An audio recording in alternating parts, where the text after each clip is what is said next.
Hello everyone, I am McNutt, and this is going to be my second live stream. So for today's live stream, I will be reading an excerpt from the Star Wars novel Lost Stars, which is my favorite Star Wars novels, and this novel was released around 2015, which was when Star Wars The Force Awakens was released. Without further ado, here we go.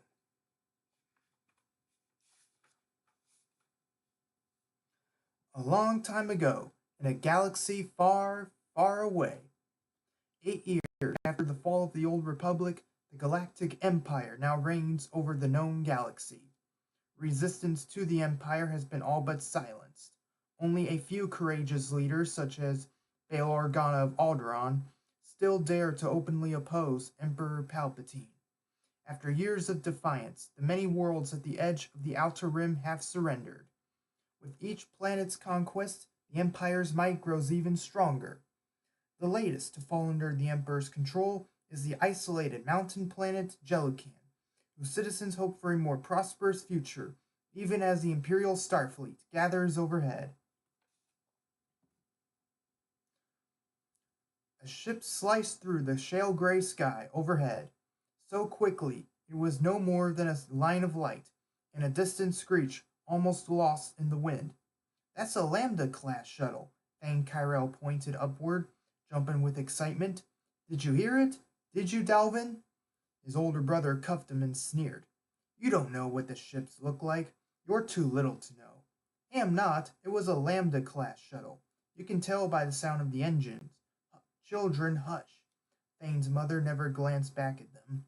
She concentrated on holding up the hem of her saffron-colored robe so it wouldn't trail in the dust. "I told you we ought to have brought the hovercraft.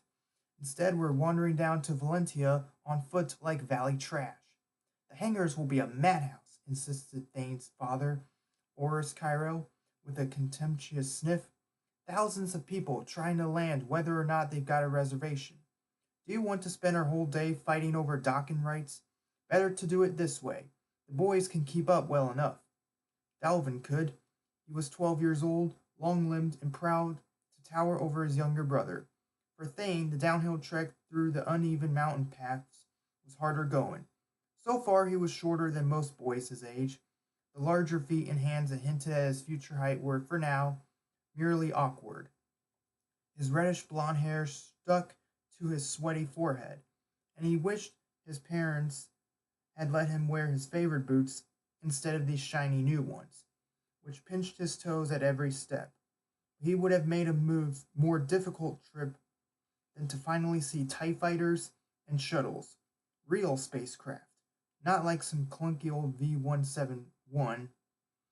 "It was a Lambda-class shuttle," he muttered, hoping Dalvin wouldn't overhear. But he did. His older brother stiffened, and Thane prepared himself. Dalvin never hit him very hard when their parents were nearby, but those lesser shoves or punches were often a warning of worse to come later. This time, however, Dalvin did nothing. Maybe he was distracted by the promise of the spectacle they would see that day, the display of flying power and fighting techniques by vessels of the Imperial fleet. Or maybe Dalvin was embarrassed because he realized Thane had identified the ship when he couldn't. "He says he's going to the Imperial Academy," Thane thought, "but that's just because he thinks it will make him important. Dalvin doesn't know every single ship like I do. He doesn't study the manuals or practice with the glider. Dalvin will never be a real pilot. But I will. We should have left Thane at home with the housekeeper droid." Dalvin's voice had become sulky. "He's too little for any of this. In another hour, he'll be whining to go home." "I won't," Thane insisted. "I'm old enough. Aren't I, Mama?" Janari Kyrell nodded absently. "Of course you're old enough. You were born in the same year as the Empire itself, Thane. Never forget that." How could he forget when she reminded him at least 5 times already that day? He wanted to say so, but that would only earn him another cuff from Dalvin, or worse, a new barrage of insults from his father, whose words could cut deeper than any blade. Already he could sense him staring at him, waiting for any show of defiance or weakness. Thane turned as if he were looking down toward their destination, the city of Valentia, so neither his father nor Dalvin would see his expression. It was always better when they didn't know what Thane was thinking. He wasn't worried about his mother. She rarely noticed him at all. The wind tugged at his blue and gold embroidered cloak, and Thane shivered. Other worlds had to be warmer, brighter, busier, more fun in every way. He believed this despite never having visited another planet in his life. It was impossible to think that the vastness of the galaxy didn't contain someplace better than to be here. To be than here. Jellican had been settled late in galactic history, probably because nobody else had been desperate enough to want a nearly uninhabitable rock at the very edge of the outer rim.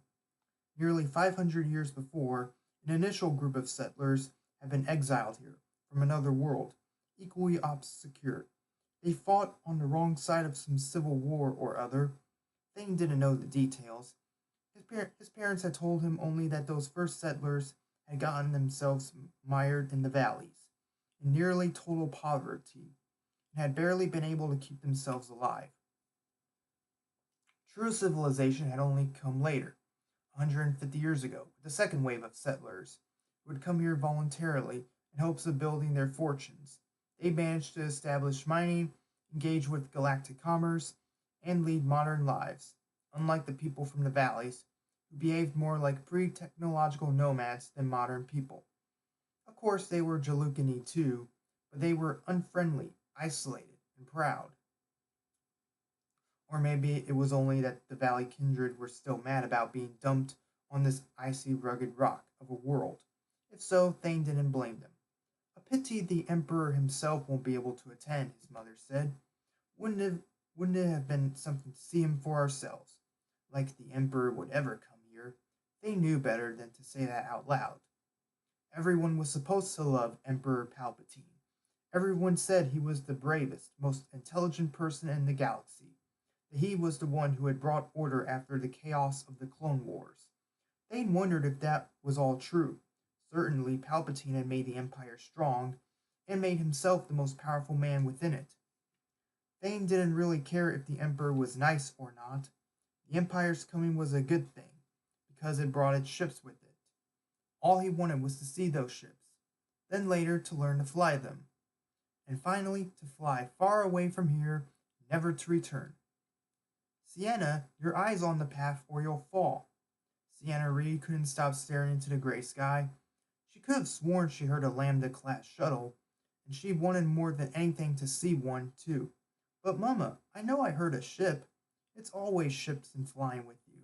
Her mother, Vereen, chuckled softly and picked up her daughter, then placed her on the wide furry back of the Munyak. They were leading uphill toward Valentia. There, save your strength for the big parade. Sienna buried her hands in the Munyak's shaggy hair. It smelled agreeably of musk and hay, of home. As she peered upward, she saw a thin line in the clouds, already disappearing but evidence that the shuttle had been there. She shivered with excitement, then remembered to take hold of the braided leather bracelet around her wrist. Pressing the lever between her fingers, Sienna whispered, "Look through my eyes." Now her sister Wynette could see it too. Sienna lived her life for them both, and never forget that.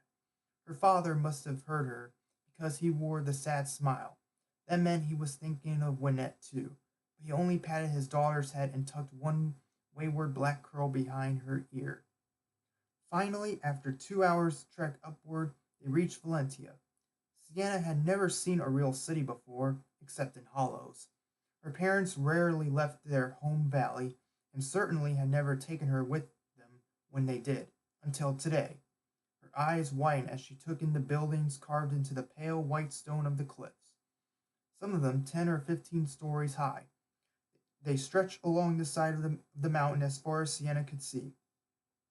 All around the carved dwellings stood tents and awnings, dyed in a dozen brilliant colors and draped with fringe or beads.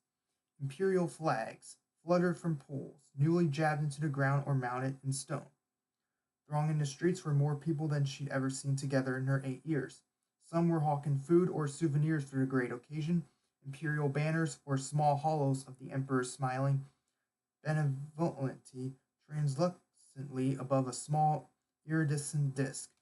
Most, however, walked along the same crowded roads as she and her family all headed toward the ceremony.